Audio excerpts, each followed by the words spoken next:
Hey everyone, Mr. Happy here, and in this video we're going to be taking a look at the patch 5.3 preliminary patch notes. After many, many months, we finally, we're here. We made it. Alright, we made it. This is actually the second take of this, because I'm actually doing this live on Twitch, and a sound effect went off that is not supposed to be on the YouTube side of things. So, to my Twitch chat, thank you for testing that for me. Sorry I won't be paying attention to you for the next however long this takes, and on the YouTube side of things, don't worry. You won't have to hear that unless I screwed up again, in which case I'm not doing a third take.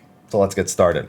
So as a reminder, for every patch for Final Fantasy XIV, they usually taper off content. The majority of it's usually in the main patch, like main scenario updates, quality of life, some major trials, stuff like that. But then they taper off certain features. In this case, the Ishgardian Restoration won't be till 5.31, which they told us is going to be about 3 weeks after 5.3 releases.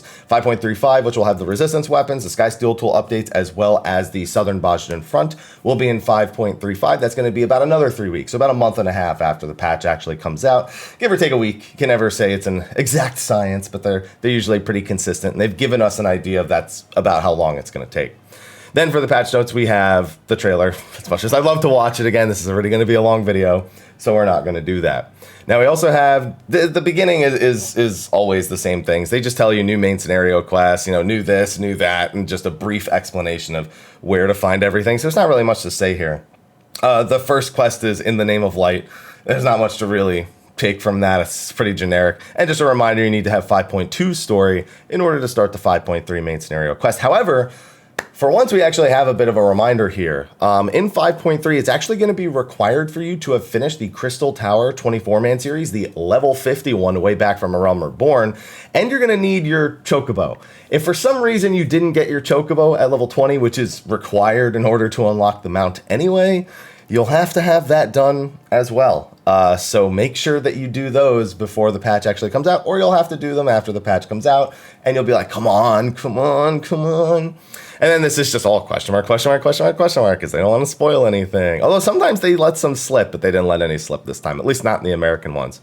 We have new Yorha quests. It's not really much to say about that. Go to the Dig Site Chief after you've done the previous quest lines from 5.1 and 5.2, and then you'll do a few quests here. Star of Warlit, you need to have already done the Cinder Drift and the quests around that. Ruby Doomsday being the specific one, and Sleep Now in Sapphire. So looking forward to that with the giant robot battle that we saw in the trailer. Weekly restrictions for following Chronicles New Era have been removed. The Gift of the Archmage. Oh yeah, these are really old quests for them to go back and do that. So there's been weekly restrictions on a weekly quest from the Crystal Tower series, the 2.1 EX Primals, and Unidentified Flying Object. I think I remember which one that is. I think that's Void Arc and all that entire series. I forgot those even had weekly caps. So yeah, those have had weekly caps way longer than they should have. Those are gone. That doesn't really matter. Or Omega or whatever this is. I have no idea. Proto Ultima, something, I don't know. It's something with Void Arc. New side story quests, custom deliveries. We knew we were getting a new custom delivery client, Elto. And so if you're into crafting and gathering and the stories that have come from custom deliveries, then you're good to go. We also have the faux hollows, which we finally got a tease at a little bit later in the patch notes, but I like the quest name, Painfully Ishgardian Man. I'm a big fan of the NPC name, where we actually unlock the faux hollows. We have our Dwarven Beast Tribe quest. These are a crafting beast tribe, so you can use this to level your crafters from 71 to 80, and it will be unlocked in Calusia from the Affable Townsdwarf after you've done Run It to the Rescue. So make sure you've done that quest, because that quest, you need to have done a Village of Ona, Disagreeable Dwarf. There's basically a series of quests in Calusia itself that has already been important that you probably wanted done already. Probably good to continue to, keep up with those kind of quests, those quests. But now we just have a bunch of no spoiler quests. This is all the normal stuff. There's a currency that you get from handing in the dailies. As you increase your reputation, you'll get new story quests, and there's stuff like mounts and minions and stuff that you can buy from the vendors. So make sure if you're doing any crafting that you're keeping up with those. And if you haven't leveled your crafters yet, here's another nice, easy way to do it if you're not already using Ishgard. That's all there really is to it. The Realmerborne Revamp, this probably needs a whole nother video, but in case you missed it, I actually replayed through Realmerborne in anticipation of this are a Realmerborne Restart series, and it wasn't so bad. It took me just over 63 hours to finish all of a Realmerborne and the Crystal Tower series without doing a majority of like side missions or unlockables like optional dungeons and stuff like that.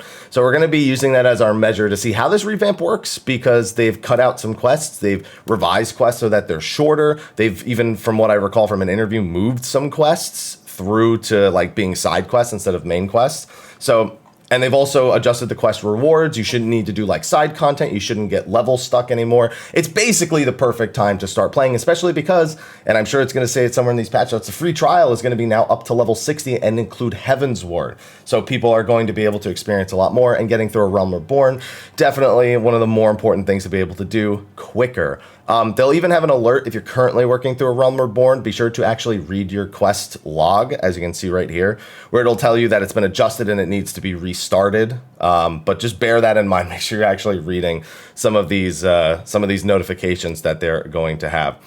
They specifically also mention Legacy of Allag prior to 4.4 and Can't Do It Without You prior to 4.0 as other quests that have been changed and need to be abandoned and reaccepted.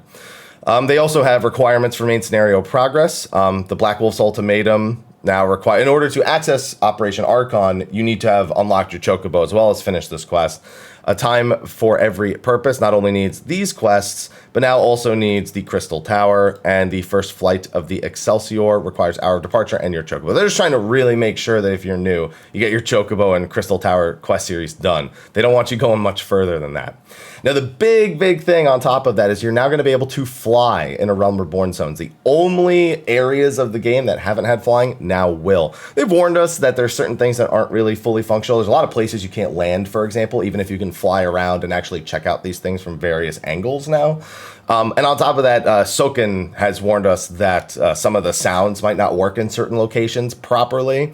But other than that, it's going to make completing a Realm Reborn even faster than it was already going to be. You'll unlock this as soon as you finish the final quest in the original 2.0 story, the Ultimate Weapon, that quest in particular. And then you'll have flying. You don't have to look for any sort of like ether currents or anything like that, like we do with the expansions after a Realm Reborn. And these are just a list of the areas you'll now be able to fly in. No city flying. And if anyone was wondering, I didn't think that was going to be a thing, but it just came to me. Maybe I should warn people. No flying in cities. They don't like that. They don't like that at all. The quest that actually unlocks flying, the I Believe I Can Fly quest, that's also basically been removed, and you just have to finish. As soon as you finish the Ultimate Weapon, then you've unlocked flying, so you don't actually formally unlock it in Heavensward anymore. Let's see. The Flying Saffron Barding awarded for completing this quest can now be obtained with achievement certificates. Cool. Quest objectives for all icons have been adjusted to indicate elevation for 2.x and 4.x areas. It already had it for other areas, I suppose. New chapters for New Game Plus, a bunch of class-related quests, some Crafter and Gatherer-related quests. I don't see, let's see, chapters for Realm Reborn and the 7th Era quest are scheduled to be added in 5.35. Damn, it's a good thing I'm doing a new character altogether for that test, because I don't want to wait to see what they've actually done differently. So if you want to play through the Realm Reborn revamp, you either have to make a new character, as Yoshi P says, or wait until 5.35, as well as the 7th Astral Era quest that follow Realm Reborn. Leave quests can now be initiated and abandoned while riding a mount. That is almost certainly a change that benefits a Realm Reborn players, new players, because that's where you do the majority of your leave quests altogether as it is. Kind of a weird time after all these years to now do that when leave quests outside of crafting and gathering are kind of past their heydays. It's still useful for gathering if you're using them for leveling. But, you know, could have used this 5 years ago. It also only says 2.x, 4.x, and 5.x. What does Heavensward not get any of this? Like, I'm genuinely confused about why 3.x is just not on that list. I guess they just don't care about 3.x leave quests or whatever. I don't know. Maybe it's just a mistake. I have no idea. Oh, that's right. So I actually glanced over my Twitch chat. Heavensward is like part of 2.x now, so it's classified. I think it said it at the top of the screen. Because of the free trial change, because of the starter edition change, that's all logged in as 2.x. That's going to be weird going through patch notes. Okay, so it does include Heavensward areas. Okay, all right, we good. Treasure hunt, new stuff has been added for Zoner skins. Probably the glam that they showed off, the Dadgar shirt that we saw in the live letter. Probably one of those things, or the materials to make it. They added new rewards. They upped the item level sync. I'm still waiting for a new treasure dungeon though. We had the roulette wheel, dude. I want like a pachinko machine where you just drops the things and it falls to the bottom. I want that. Come on, where's the creativity in it?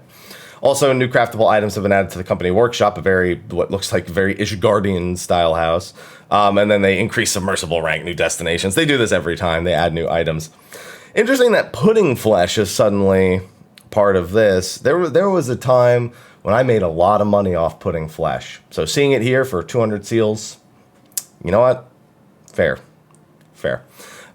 Furnishings from the design contest have been added. I don't do much in the way of housing or furnishing or stuff like that, so it all looks good. It's still really cool to see that people are like actually designing these things and are getting put into the game, and I'm glad that they do that because it's just people have a lot of creativity. There's a lot of stuff here. I'm looking at this and going, I could use that in my Animal Crossing house. No, that's fine.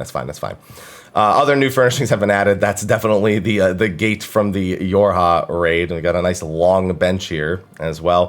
Viera and Hrothgar mannequins for displaying armor. Okay. I remember them mentioning we were supposed to get like the ability to hang weapons on the wall. Was that supposed to be this patch? I feel like it was supposed to be. Maybe it's in one of these, but maybe it also didn't make it. I don't know.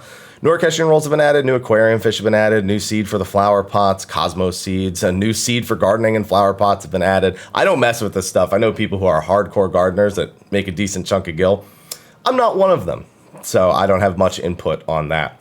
Manorville Gold Saucer, average wait time will no longer be displayed when queuing for Chocobo races. Yeah, that probably makes sense considering it fills NPCs 99% of the time, so maybe you don't need to know how long it's taking to find nobody else to play with.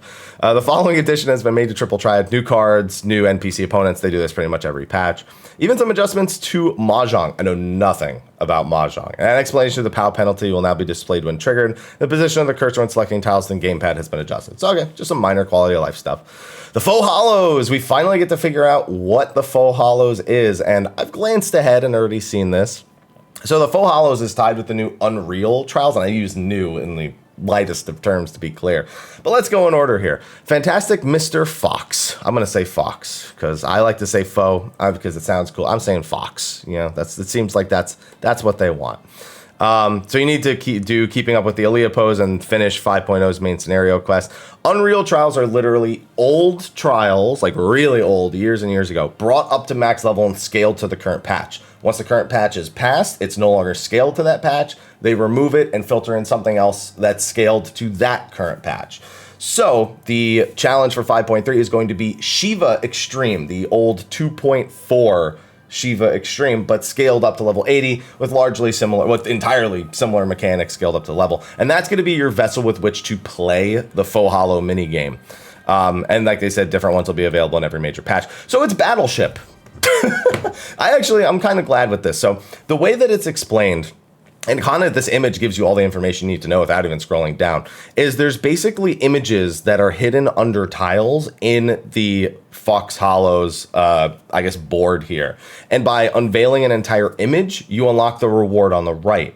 So the largest reward, which is always there, is 2 swords. And if you unveil this, you not only get 5 of these fox leaves, but you also get what's called a retelling, which lets you redo the Unreal trial and try the minigame again that week. But you can only earn 1 retelling in a single week. So you can get to play this game twice, technically, as long as you make sure to actually unveil that.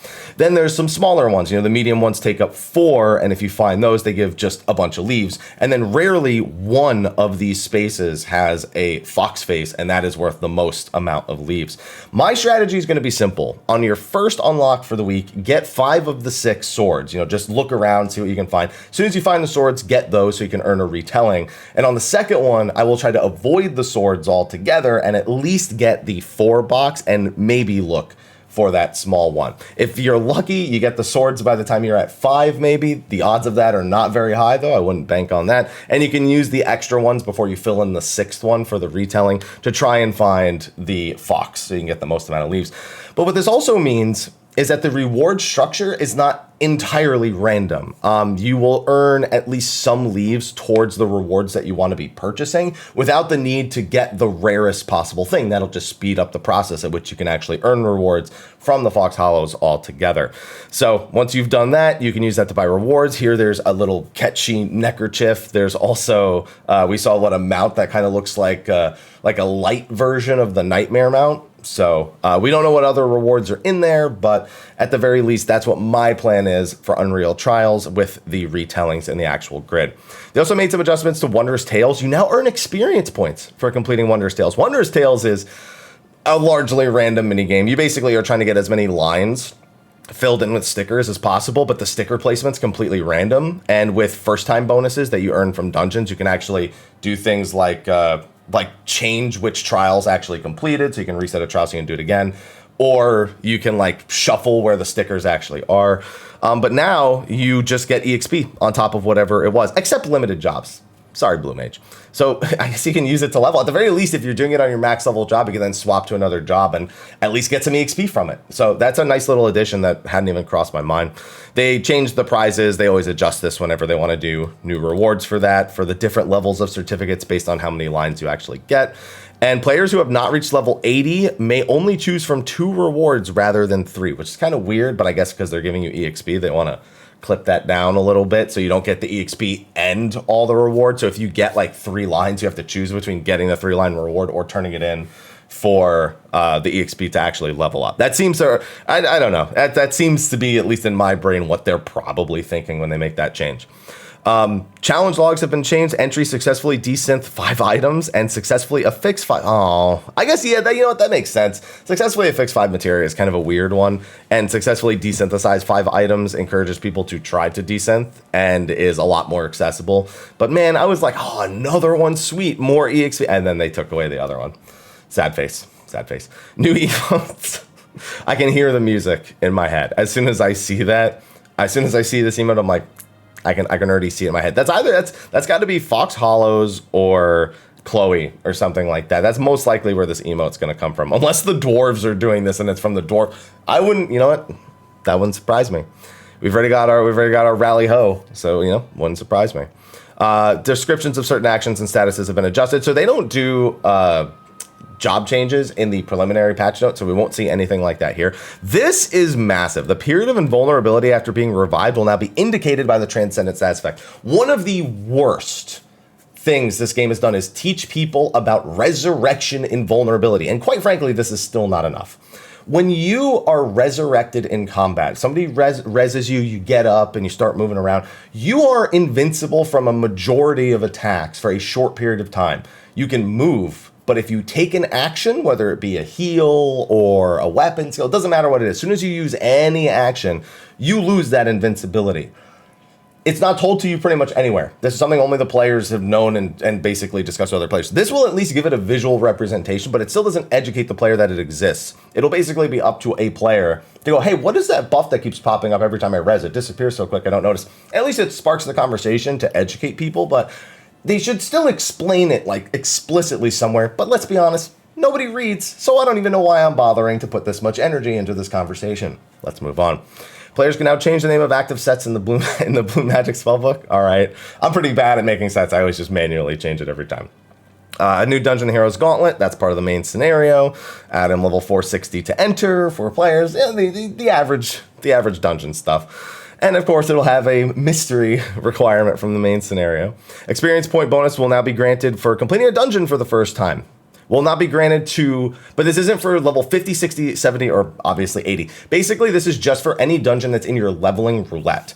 If somebody has a first-time bonus, or at least that individual player, that's pretty good. I actually really like that, and I hope they continue that into the next expansion when the expansion comes out and not like way later down the line, because that's a nice way to encourage people to go out of their way and, you know, actually help people with dungeons a little bit. I wonder if it's granted to everyone or if it's just granted to the one person. It's probably just granted to the one person, but that'll make completing a dungeon for the first time feel a little bit more rewarding.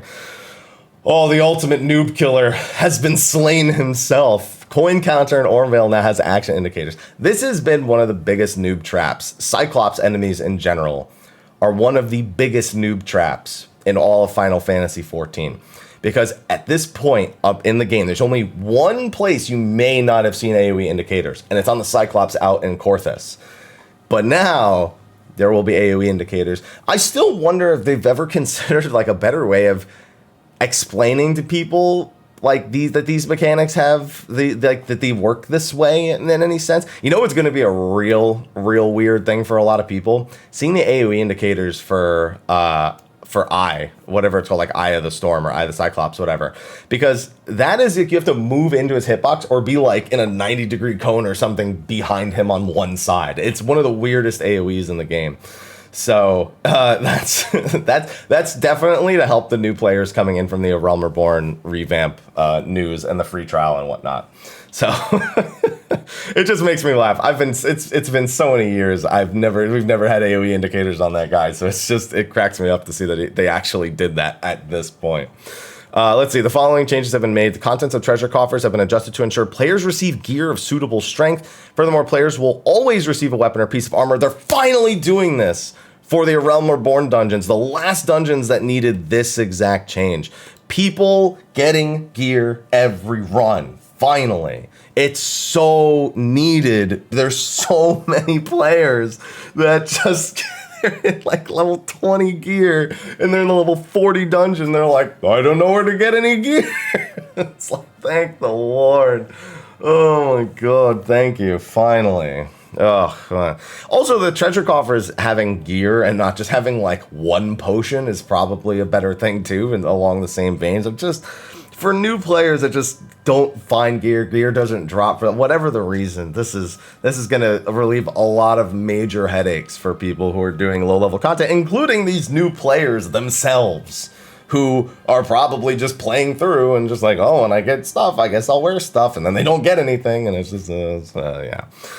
Okay, good stuff. New trial, they're not going to tell us anything about this. Minimum item level for normal mode, 465. Minimum item level for extreme, 480. Probably going to drop item level 495 weapons, in case anyone's wondering. End amount, of course, end amount. You'll also have to do the actual main scenario in order to get to this.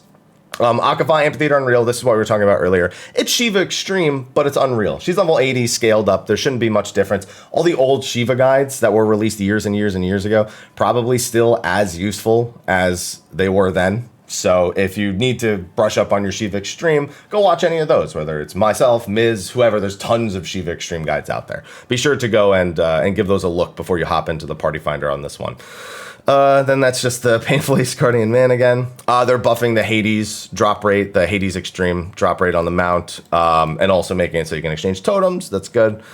Weekly restriction for the rewards in Eden's Verse. That's normal mode. Savage won't have its restrictions until a few months from now. In 5.38, the weekly restriction on how often you can earn loot should go away. And then in 5.4, the Echo should be introduced. So the number of Blades of Golden Antiquity is reduced from 7 to 4. However, that still does have a weekly lockout. So now instead of taking 7 weeks to earn a 490 weapon, it takes 4 weeks. So there's that. That's just how they've always done it.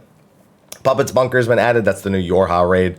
Item level 465 minimum, probably going to drop item level 490 gear, in case you're wondering about that. And then the rest of this is just the same way every 24-man has pretty much worked. You can earn one piece of loot per week, other than stuff that comes from the chest at the end. Although I think I remember them saying that they weren't going to be doing that this time. I know they at least said they weren't going to have anything like the 2B gear set, but I think they still usually have like minions and stuff that's like everyone can roll on it regardless of eligibility. So that will probably still, the contents of which will be identical based regardless of the route taken. All right. And they explain it all here. Okay. Players will no longer be rewarded cracked Stella clusters upon completing a copied factory. Okay. I wasn't doing it for those anyway, so that's fine by me. Items required to enhance equipment purchased with Allegan Tombstones of Allegory, the Crystalline Glaze, and Twine can be purchased from Xylem the Crystarium with Sacks of Nuts, or Fathered in Yulmore with Manufactured Coins and Puppet Coins. Basically, if you've been waiting to upgrade your 490 gear to 500, now you're going to be able to do it super easy. Whether you do the hunt or you do the 24-mans, you'll need to do both 24-mans, one coin from each of them, the Puppets Bunker and the Copied Factory. But you'll be able to do it. So you get a more item level upgrades and be a little more prepared for 5.4. The new trial, as well as Akafa, Amphitheater, Unreal will both be in the Raid Finder, and Cinderdrift and Memoria Misera are being moved out. You know, it's kind of weird we've had 2 patches in a row where we get kind of an extreme trial, where we get 2 of them.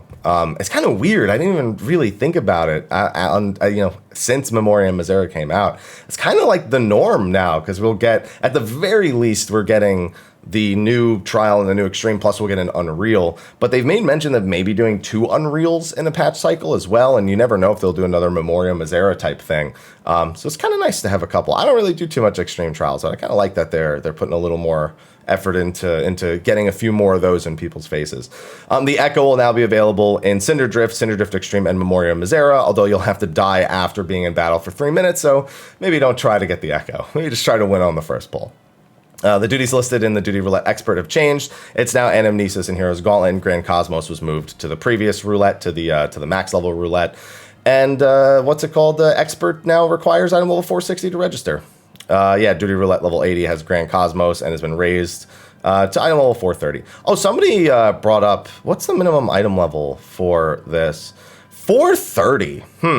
Average item level, and it sinks you to 435. I guess they want this to be hyper accessible. Like, as soon as you finish 5.0, you pretty much qualify for this. So it's content you can access immediately without getting any additional gear. That's it makes sense given what the what the purpose of Unreal is. It's not to get better gear. It's to play the Fox Hollows. So it makes sense. I hadn't noticed that though. Good call. Let's see, going down here, where were we? Here we go. New duties have been listed in the Mentor Roulette, the new normal mode trial, Heroes Gauntlet, and Puppets Bunker, and the item level for Mentor has been increased from 455 to 465. Also, the Extreme is in Stone Sky Sea. This is all standard stuff. Season 16 for the Feast, I don't really have much to say about that. So moving on, preparation time for matches and frontlines has been reduced from 90 seconds to 45 seconds. Thank God. So much prep time. Nobody's preparing. Somebody posts a macro at best, if anyone's even doing it. Rotation of available campaigns has changed. Borderlands Secure, Seal Rock Seas, Fields of Glory Shatter, and Ansal Hakar. Oh man, it's so good to this. This is still, I'm sorry, Ansal Hakar. I wasn't not as big a fan. This one's still the winner. Get this one out of here though. This one, I don't want this one. Stop. I don't want it. Okay. Campaigns available on a daily challenge have been, oh, thank God for that. Oh man, only having the one. Oh, I don't know why they insist on doing that. Oh man. And then this will just match the daily rotation for whatever it is now. I hate that this was only one before. I hate when they do that with new PvP maps. It's like, this is the only one now. Stop, come on, you have all these maps. I like variety, please. Please. Preparation time before matches has been changed from 90 to 45 seconds. Time limit reduced from 20 to 15. Time before delivery of gob crates has been changed from 12 to 10. Yeah, they're trying to speed these matches up so people feel more inclined to enter them. And then these are a bunch of balance changes to the robots. Looks like Cruise Chaser and Brute Justice in particular. Yeah, they're trying to make them more lethal. It looks like significantly more lethal. Very significantly more lethal. I mean, this had its effect reduced, but for the most part, everything here is much more lethal, which makes sense given, they're giant robots. That's really all it is. That's really all it comes down to. Goblin Mercenaries now dealing. Yeah, they're trying to speed up these. I actually think this will be kind of good for Rival Wings, because man, sometimes it either, it either rolls over in no time at all, or it just stalls out for too much of the actual timer. So I'm kind of hoping this will help speed things up a little bit. New items. These are the new dungeon items. We saw those a while back. These are the items you can make with the rewards from the maps, from the Zoner skin maps, the Ligia treasure dungeon. That's the almost always show. Okay, so let me rephrase. They have not confirmed that. Most likely that will be where the materials to make this stuff comes from. So if you want to be mom or dad, now you can be, because that is essentially what these shirts are entailing. It's too bad they don't have Dadgar in here. They have Dad Kote, because Dadgar is just fun to say. All right. Crafted item level can now be exchanged. I always forget about this. So yeah, you can exchange your crafted item level 480 stuff for item level 490 stuff if you give them a few Yule Morn certificates of novelty / undersea rain. Wait, can be received in exchange for that. Undersea Rain can be received from Hilson in exchange for Oh, yeah, those are both the items. By exchanging the 480 items, you earn the certificates of novelty. And you can buy Undersea Rain with Phantasmagoria. So you can use Phantasmagoria to upgrade to 490. But with the availability of the 490 stuff upgrading to 500, some people do this for like alt jobs, but it's yeah, I don't know. It's for me, it's not as attractive of an option. I maybe do it for like 1 or 2 side jobs, and that's about it, if at all. Because sometimes you lose. Sometimes losing those 3 materia slots doesn't feel so great. Sundry Splendors, a one-stop shop for gear and items purchased in exchange for Elegant Tomestones and Scripts, has been added to all city-states. Ah, yes, the Sundry Splendors. Yes, so Limsdal, Minster, Gridania, Ul'dah, Ishgard, and Kugane.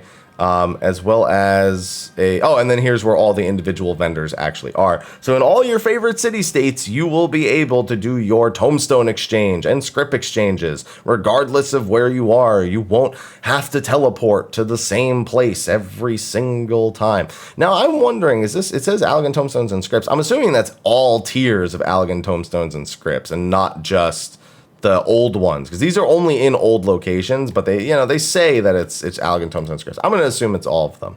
And then this is the locations. They're also right next to the Aetherites. They really don't want you to have to go very far. They're literally like, hey, adventurer, hey, I know why you're here. Come on, just come on, real quick. Let's just get this over with. That's just standing right next to them. Crafting material shop has been added. Scrap salvager, material supplier, and Saleus. That's just, he gets a real name. Yeah, we get a few more crafting material shops as well. Let's see. Sort function has been adjusted. Items with similar function will now be arranged together when sorted. I think I had mine set like that. I guess I changed the setting because that's how mine's been for like a long time. So my brain doesn't even process that. I must have adjusted it at some point. Okay. Let's see. In accordance with the above, change the arrangement of items in shops, item searches, and market boards. See, that's more important. That's a lot more useful than this was to me, because that's kind of how my inventory has already kind of worked. The prices of certain items have been adjusted. Certain items can now be sold, desynthesized, or submitted. This is just always bringing up to the old stuff. The item level of the replica weapons for these have been changed to 1, so it's very clear that they are worthless outside of glam. To reduce system stress, the timing of which changes to gear durability and spirit bond are processed. Changes to durability and spirit bond gain were processed after defeating an enemy. Changes to durability and spirit bond gain are processed after... Wait a minute. So your gear can't break in an instance anymore? Is that what... Okay.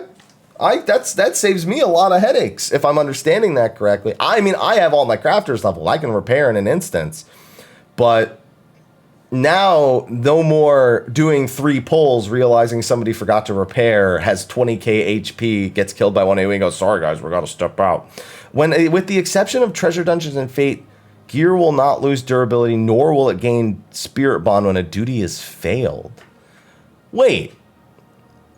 The adjustment will not affect durability lost upon capacitation. Okay, so that's... okay, never mind. So if you're still dying over and over again, then it'll be fine. Okay, yeah. It's just so it means for like dungeons and stuff. So if anything, this is more like a saving grace for new players. That makes a lot more sense. I was gonna say there's no way. Yeah.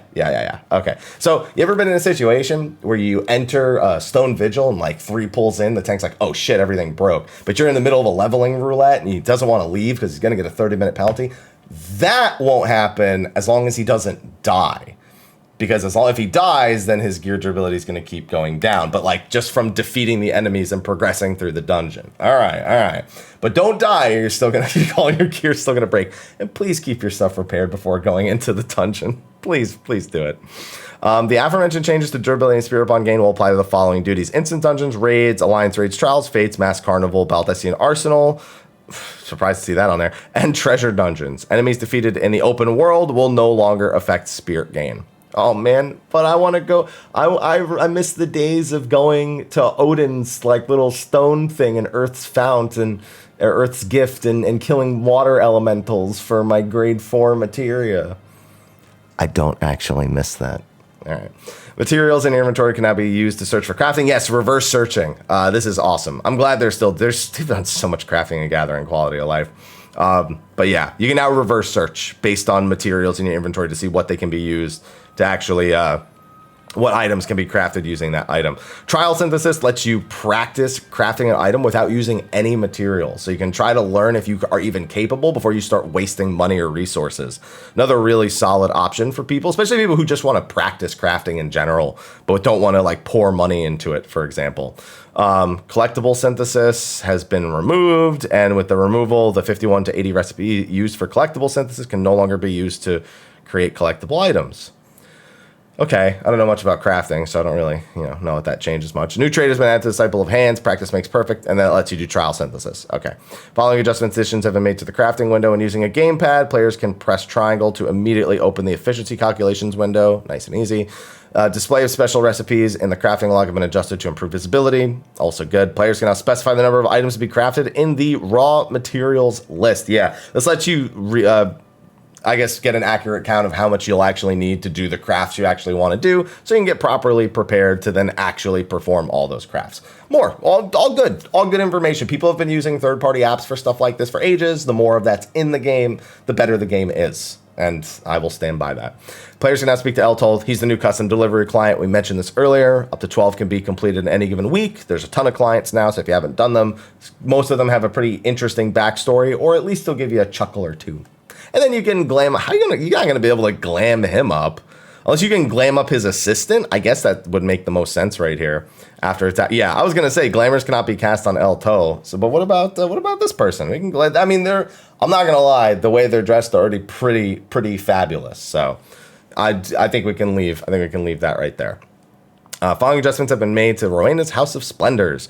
The items designated for collectible turn-ins have been changed. Items accepted for turn-ins prior to 5.3 can no longer be crafted as collectible. Oh, okay, yeah, that's just, it's reiterating the thing that it said before.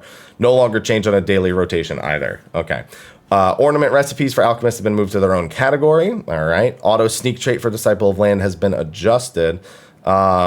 Automatically upon changing your class. Oh, yeah, and then this one changes it when changing areas. Yeah, okay, that makes sense. It's kind of weird that it wasn't doing that already. New Miner and Botanist gathering points have been added. New items have been added to gathering points. New fish. This is all standard stuff. The display of requirements for perception-based gathering bonuses have been adjusted. Oh, I kind of like that. It just says on. Oh, HQ available. Oh, yeah. Okay, I'm down for that. I like that. Okay, I'm good with this. I'm good with this change right here. Following adjustments have been made to ocean fishing. Points earned for fish you have reeled in will now be displayed. Oh, that's pretty nice. Yeah, I had to calculate. Oh, get rid of it. Get rid of it. Why do you have to put more in everything? Fish that award bonus points will now be indicated with a special icon. All right. The requirement for catching certain fish with special conditions have been added to the fishing log. The following additions and adjustments have been made to desynthesis. They raised the cap, and stacked items can now be desynthesized, mostly going to be used for fish. It's nice for ocean fishing, kind of, but I just vendor them all. I don't care. I don't care enough. New items available in exchange for achievement certificates have been added. They mentioned that item from the Barding from the old Chocobo flying quest is one of them. The pull-down menu from the material creation window has been adjusted. The equipped category now displays at the top of the list. That's cool by me. New items have been added to the inventory of Calamity Salvagers. Okay. New mounts have been added. This is the one we think is from the Fox Hollows. They said there was a new mount that would be available. So we're assuming this is from the Fox Hollows because it's based on a mount that was available from the Realmerborne series, the Nightmare, and as well as the Unicorn, I guess, from the level 30 Conjurer quest. But it's sparkly and a little different. So I'm curious if, like I said, I wonder if they're going to do that for all of the Unreal trials, if they're going to be a little more creative. Does that mean it's limited time? Are they going to change the cost for it? We need to see how Unreal pans out over 5.4 and onward. Music played when riding the Pterodon has changed. How about you change the music of my Ozma mount? Make it Turmoil, or make it like the Grand Palace of Rumette or whatever. Make it something that's not the generic one. Still, good change. New Chocobo Barding has been added. That's probably for the new trial. And maybe one in the Fox Hollows. New minions have been added. That's probably Fox Hollows. New dungeons. Yeah, we've seen a few of those. New achievements and titles have been added. Following additions and adjustments have been made to achievements. This is the same. They just add like the new EX trials and like new dungeons to like the tanking things. They do this every time. Fashion accessories category has been added, which the parasol action will fall under, and any future things that they do, like holding a giant teddy bear and walking through Limsa Lominsa is an example that they gave. A warning message will now be displayed if your retainer's gil limit will be exceeded when trading gil. Oh, Ash, in case you needed to know, now you get a warning. Don't worry. The following additions and adjustments have been made to Retainer Ventures. New categories have been added for mining, botany, and fishing. Number of shards or crystals that can be obtained from Ventures has been increased. All right. Number of friend requests that can be sent in a day has been increased from 5 to 7. I forgot there was even a limit on that. Okay. Players can now use the world visit system when joining a cross-world party. Warning. Cross-world parties are not good for the hunt. I have yet to see in these patch notes anything that indicates this being changed. But in a cross-world party, you are not sharing enmity in the open world with your party mates. That means that if you're in a cross-world party with 8 people and you go to fight a hunt, each of you is only getting enough credit for whatever your actions are. The big thing with grouping up with the hunt is if you're in a normal party, then everyone's actions are affecting the overall credit that all the players are earning. So do not cross-world hunt with a link with a party like that, unless again I go down and they've done a change and I'm wasting my breath here. That has not worked classically. Cross-world parties have not been good for that classically. I don't see why it would be any different. Following additions and adjustments have been made to the Party Finder interface. A party of players can now join. That's always solid. You can group up with people and then all join the same Party Finder together. That'll be when the patch actually hits. The option to specify 1 player per job has been added. The Silence Echo option has been added. The Playstyle Recordable and Silence Echo options have been added when searching. They've been added for filters. Forbidden Land to Eureka has been changed to Adventuring Forays, probably because they want to include Bajja in there. And the layout of the interface has been adjusted. Okay. The description for undersized party option in the Duty Finder window now states that players will not gain Spirit Bond. More information is always good.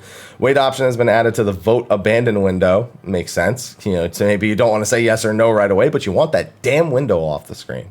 Display of status effects applied by you will now take priority when appearing on a target bar or focus. Wasn't it already like this? Maybe they've just fixed it so it's not as bad. This change will ensure status effects applied by you will be displayed even when the number of status effects exceeds. Yes, so that is the adjustment. That is a major pain. So the game can only display, I think it's 24 total status effects, but an enemy can be afflicted by up to 72. That means that sometimes you'll go to afflict a status effect, it'll be on the enemy, it'll be part of that 72 limit, but it'll exceed the 24 limit and it won't display. And the only way to get it to display is to actually let it fall off and attempt to reapply it again. That's how it was before the patch. It looks, or it's 30 and 60. Sorry, I thought it was 24 and 72. They might have adjusted it way back when. That means, so if you go over the 30 limit, but you're under the 60 limit, that won't happen anymore. Thank goodness, because that's really freaking annoying. But pets, this doesn't apply to you. Sorry, you always get the short end of the stick. Eggy Glamour. Enmity can now be manually reset when attacking a striking dummy. Oh, wow, that's really nice. You don't have to just run away. In Stone Sky Sea, it doesn't work because it's a DPS race. But in regular striking dummies, that's actually really nice. I like that. The category for actions used to transform your character has been changed from Glamour to Special. Descriptions for combo actions, primarily used in PvP, will now include cast time, recast time, and cost. Okay, I'm surprised it didn't have that information before. Search function has been added to the Orchestrion. Solid. Pull down menu for the Armoire has been adjusted. The inventory category now displays at the top of the list. That's good. Display of quests with branching dialogue and the unending journey have been adjusted. In the event players have completed related quests that allow the special dialogue, an icon will be displayed next to the checkbox that toggles the reflection. Yeah, I was always curious about that because the way it is right now, you don't have a choice. You just get this special one and it lets you know it's one of the special ones. It looks like you'll be able to see either reflection of it at this point, which is good. It's always good for being able to see all versions of a cutscene, I suppose. Players can now save the size and positioning of the results window that appear when appraising lockboxes and logograms. That's probably in advance of Bajja. I need to do this real quick. Hold on. I'm going to run in my mouth, and I got this coffee that's getting room temp right now. The following additions and adjustments have been made to group pose. Sticker mode has been added. There's a lot of stickers. A lip movements option has also been added. A track camera option has been added. I don't do much group pose, but man, the things people create with group pose and all the options it has, it's one of those things that I'll never be able to fully appreciate. Sorry, I got coffee on my mustache. I'll never be able to fully appreciate myself, but I appreciate when I see other people do good with it. So this is these options are always good for people. Duties that can be recorded have changed. Great. Oh, the Yokai Medallion has been moved to the collection menu. That's right. Don't forget, we get the Yokai collaboration a week after 5.3. It's going to be coming back. Great. Players can now access the official site via links displayed in-game. I always think that's kind of dangerous, but I guess it's only the official link, so I guess that works fine. Links have been added to the following menus. Oh, yeah, there you go. This is PS4 only, though. Play Guide, PvP, PvP, PvP, Deep Dungeon Challenge, Skyward Score for Heaven on High. Okay. Hardware cursor has been added. Windows and Mac. Following options have been added. This is where we always get to the stuff I pay the least attention to. Duty list will now be displayed in the foundations and the pillar, even when the hide duty list during non-instance duty option is enabled. Okay. Following option has been added under the mouse settings of the tab of the system configuration menu. Okay. The following option has been added to the keybind menu. Shortcuts. Mouse cursor size. Under the news tab of the support desk, the issues category as a drop-down menu has been changed to status. The following additions and adjustments have been made to text commands, fashion guide, official, site, bee's knees. Why is perform the bee's knees dance on? Why are they calling it that? I didn't want to know that. Okay.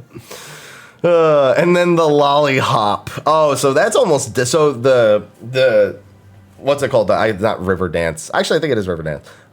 That is probably dwarf then, and then bee's knees. Oh man. Party sort command has been revamped, allowing players to freely arrange the order of party members. That's pretty nice, actually. The Mac, that's low key, actually, really nice. I do it myself at the top, and then DPS healers tanks. But when I'm tanking or healing, I always swap that. So it's. I like it. I like it. Maximum value can now be specified when using the random and dice command. Okay, that's whatever. I see plenty of casinos and Limsa do all sorts of things. We'll see if that changes. The item sort command can now be used to sort saddlebags. Nice. When using the item sort command to sort by spirit bond in descending order, items with 100% spirit bond will be sorted to the top, as they should be. Additions have been made to the auto-translate dictionary. Additions have been made to the autocomplete dictionary. New music has been added. Players with only a Realm Reborn registered will now have Heavensward applied to their account. So if you only own a Realm Reborn right now, you're getting Heavensward instantly, which is pretty cool. I hadn't even thought about that. But starting August 11th, you just own Heavensward instantly. It's pretty nice. The following additions and adjustments have been made to the free trial. Level cap is now 60. Free trial includes Heavensward. The display of the game title has been changed. Deep Dungeon Access. This is the first thing I saw when I woke up this morning was Angelus, someone who is basically the granddaddy of Deep Dungeon and Heaven on High solo, just Deep Dungeon solos in general. He was like, yo, world first free trial Necromancer, which is for soloing that. Oh, man. Let's see. For players who have registered Heavensward, the Final Fantasy XIV Online logo will display. The movies menu has been changed to movies and title. The layout of the game launcher has been adjusted. Collectible information can now be viewed in the database. And that's all that we get. Hokey dokey.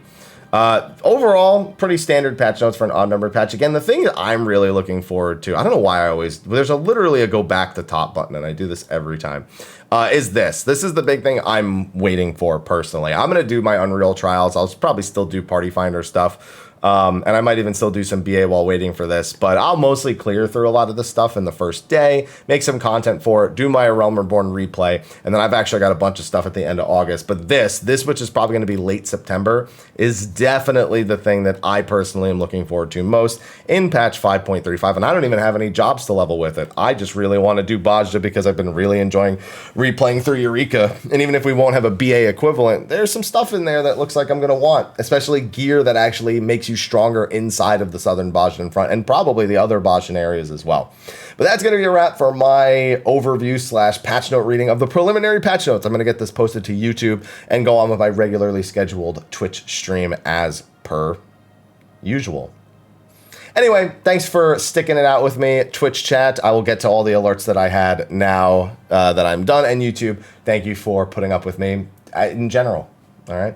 But thanks for watching. I'll see you all in the next video. And until then, take care.